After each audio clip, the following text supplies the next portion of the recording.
J and P up here.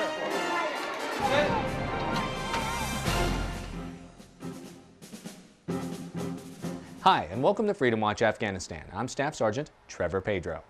With snow and ice covering many of the Afghan supply routes, troops are looking to the skies above, specifically Air Force C-17s dropping supplies throughout Afghanistan.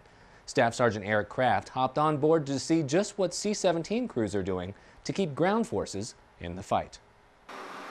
Loading the back of a C-17 with cargo is a standard operation, but tonight's mission requires 40 containers holding food and water that will not only be loaded, but also released again in midair.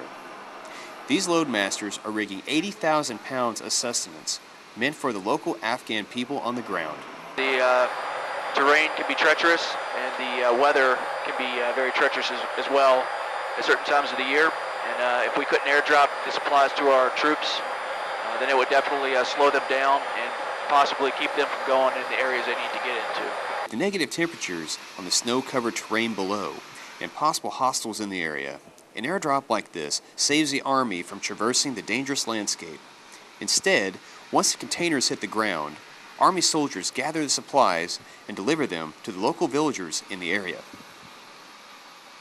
I think that's got to be our long-term strategy, is to win the hearts and minds and show them that we're not here to occupy their country. We're here to help them rebuild and hopefully one day pass a torch. And I think the best way we can do that and show them what America's all about is to support them and give them the supplies that they need. Reporting from the skies over Afghanistan, I'm Staff Sergeant Eric Kraft.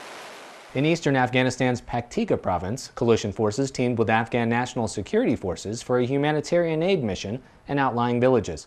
The combined force delivered rice, beans, flour, and cooking oil to needy residents and also handed out winter clothing and shoes to many families. Some villagers also received AM/FM solar-powered radios to help keep them in touch with government activities and initiatives. Captain Vanessa Bowman, a coalition spokesperson, said that during the winter months, many villages can become isolated by heavy snowfall. And when Afghan National Security Forces deliver food and warm clothes to these remote areas, it shows the government's commitment to provide for the needs of all Afghan citizens. Now here's a look at your photos from the field.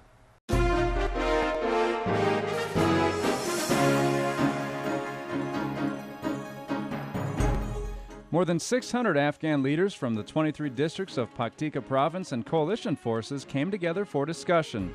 Participants met for 3 days and achieved broad consensus on a series of solutions to address key challenges in governance, security, development, and education.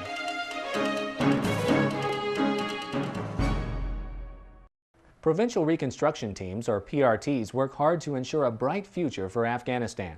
From construction projects to weekly meetings with district officials, they're always on the go.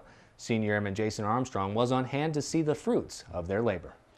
The village of Narab in the Kapisa province of northern Afghanistan has something to celebrate: the opening of its first school building. Bagram's provincial reconstruction team has worked with the village for 11 months, and now these Afghans can have a place to call home for their children's education. Before we didn't have a building. We were studying under the trees. Right now we have a nice building and we can ask questions and learn better. We are very happy that we have a good building for our school over here, and the kids can come here and be educated very well. Captain Jordan Berry is the team leader of the PRT unit. He spoke at the ribbon-cutting ceremony and highlighted the union of American forces and Afghanistan people for their betterment.